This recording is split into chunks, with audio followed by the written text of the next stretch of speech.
Oh, what is going on, people? Welcome back to Retell Factor. That's it. It is it. It is all over. It was over before it started, man. E3 2019. Technically, the show is just getting started for like the people who are in attendance. But as far as like the press conferences go and the big game reveals go, that's pretty much it. Nintendo had their big E3 Nintendo Direct this morning. Typically, it's their biggest Direct of the entire year, and yeah, I'm pretty sure this is the biggest one that we're going to get all year because they absolutely whipped out the big guns.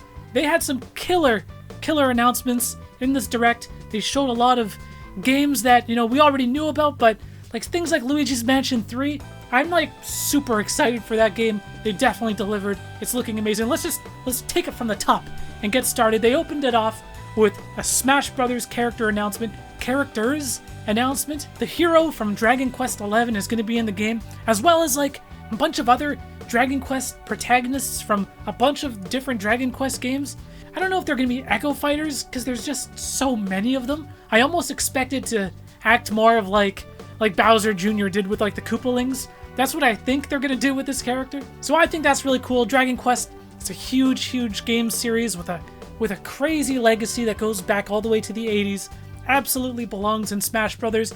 But I will admit that Dragon Quest it's not the biggest franchise, it's not the biggest brand outside of Japan. Especially here in North America, Dragon Quest, it's not like a mainstream video game series. It's definitely not.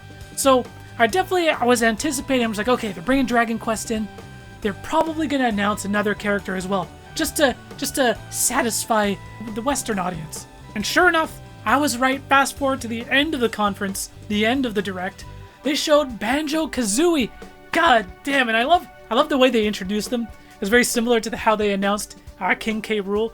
And Banjo, goddamn, he looks amazing. I'm loving like his moveset and the way he looks. The golden jigsaw pieces. It's so fucking nostalgic. It's so good to see Banjo back on a Nintendo platform. It's crazy. He's like the perfect fit into Smash Brothers. He's absolutely one that, almost should have been there. Not from the beginning, but he's a guy that should have maybe from the beginning. Come to think of it, goddamn. He was a really important Nintendo 64 mascot. And then they showed more of Dragon Quest XI coming to Nintendo Switch. We already knew about that. And then they followed that up with a good 5-minute segment on Luigi's Mansion 3. And I'm a big fan of Luigi's Mansion. I'm just like a big horror fan. So when you combine like horror, even if it's like cartoony, family-friendly horror, if you combine that with the Mario universe, you get like Luigi's Mansion, and it's something that shouldn't work, but it does. And this one is looking like it's so much fun. I love the co-op elements that they're including into the game. Luigi looks awesome. You could do way more with your poltergust, your vacuum cleaner, slam shit on the ground and stuff. I think it showed really well. They didn't give a release date, which is kind of strange, coming in 2019. It's like, just give it like an October release date. At least, if you gotta change it later on, just go ahead and change it. But goddamn, give a release date. And I love the narrator in this trailer as well. Totally was getting the ride at Disneyland, the Haunted Mansion. I was getting like Haunted Mansion type vibes. It was awesome. Next they showed they're making a Dark Crystal tactics game. I think this is coinciding with the release of the Netflix series, which is kind of interesting. I love tactics games. I love Fire Emblem. I love Final Fantasy Tactics. This one looked a little rough around the edges. Something about the animations. And I don't know, there's just it's definitely not done. It looks very early, but it's coming out this year, so I'm just like, ooh, might be alright, we'll see. Next, they showed more of Legend of Zelda Link's Awakening, the remake. It's coming out in September 2019. It's only a few months away at this point. It's coming up real soon. And just watching this trailer, I'm already sold on this game. I actually never played the original Link's Awakening Game Boy game. I'm very tempted to track down a cartridge and check this game out. The game, just like the art design, it's very cute. It's very pleasant to look at. I'm sure it's going to be a lot of fun. This is definitely a game I'm wanting to check out when it releases. And then they're bringing the Mana series, the Trials of Mana is the new game, and they're bringing that to the Nintendo Switch along with the collection of Mana, the original Mana trilogy. The only one that I ever played was Secret of Mana. I actually never played any of the other ones.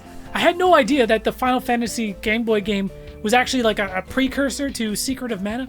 That's news to me. That shows how ignorant I am. Goddamn. And then they showed The Witcher 3 on the Nintendo Switch. This was rumored, to be fair, so I was surprised but also not surprised.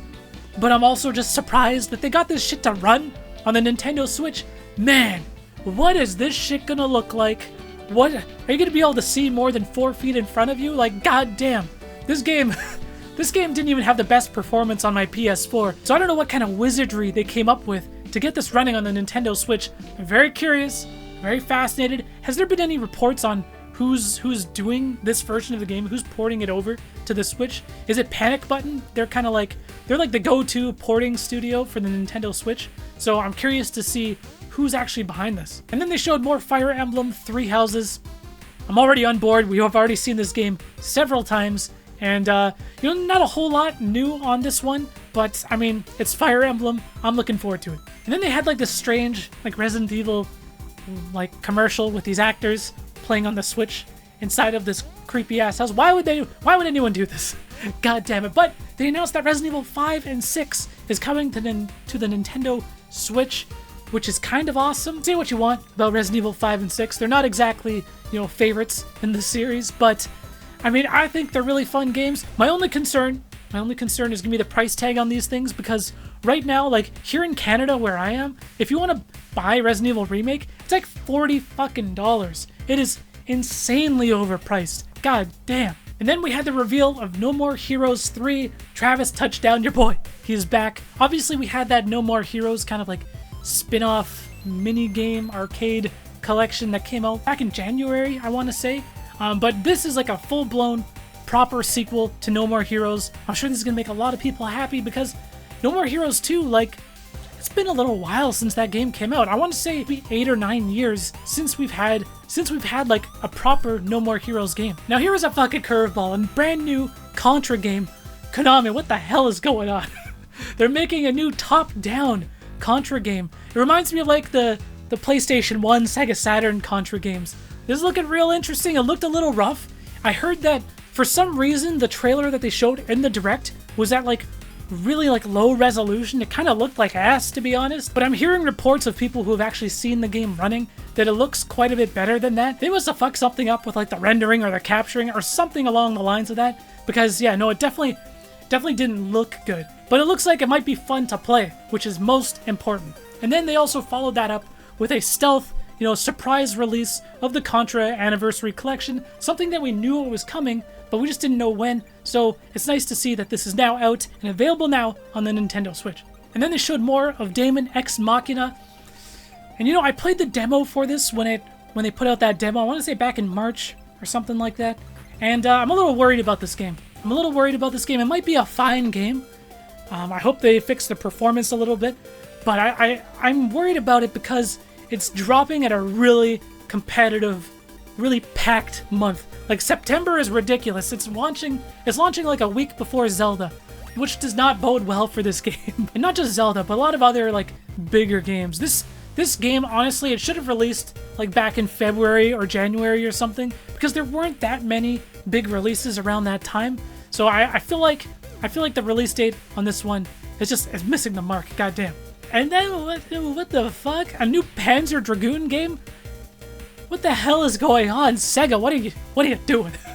A brand new Panzer Dragoon. Actually, I think it's a remake of the original, but still, who would have thought a new Panzer Dragoon game in 2019? The series has been dormant for like what, 17 years, 18 years? It has been a long time. And then they showed more of Astral Chain. This game looks really interesting. It's definitely very unique. Brand new IP, which I'm all about, brand new IPs and trying new things. But Platinum Games, like, I really like Platinum Games, and they've done a lot of really good stuff before. But at the same time, they're also a little hit or miss. Like, I don't love every Platinum Games game. But, I don't know, this one I have my eye on. Again, it's a very packed, very competitive time that it's releasing. It's releasing right at the end of August. There's a lot of really good stuff coming out in August and pretty much leading into fall. It's going to be crazy. Then they showed a new game called Empire of Sin. It's like a mafia kind of game. It's really hard to judge what kind of game it is. It almost looks like one of those mobile games almost, because, you know, you look at like areas and buildings that you can kind of take control of. I don't know, it doesn't really look like it's my kind of game. Then they showed more of Marvel Ultimate Alliance, and I'm gonna be honest, Marvel Ultimate Alliance is like a guilty pleasure of mine. Just recently, I've been playing a bunch of old superhero games for a video I want to put out next week, and I've been playing a lot of Marvel Ultimate Alliance 2. That's one game that I, after capturing a bunch of footage, I'm just like, damn, I want to go back and play Marvel Ultimate Alliance 2. Those games are so fun. And I pre-ordered Marvel Ultimate Alliance 3. I just like that they're really embracing all of these like classic characters and these classically designed characters. It's not like MCU just shoving it down your throat. I was very happy to see all these classic X-Men characters, and Fantastic Four is going to be in it. And a lot of these like characters that really don't get a lot of attention. I think that's really awesome.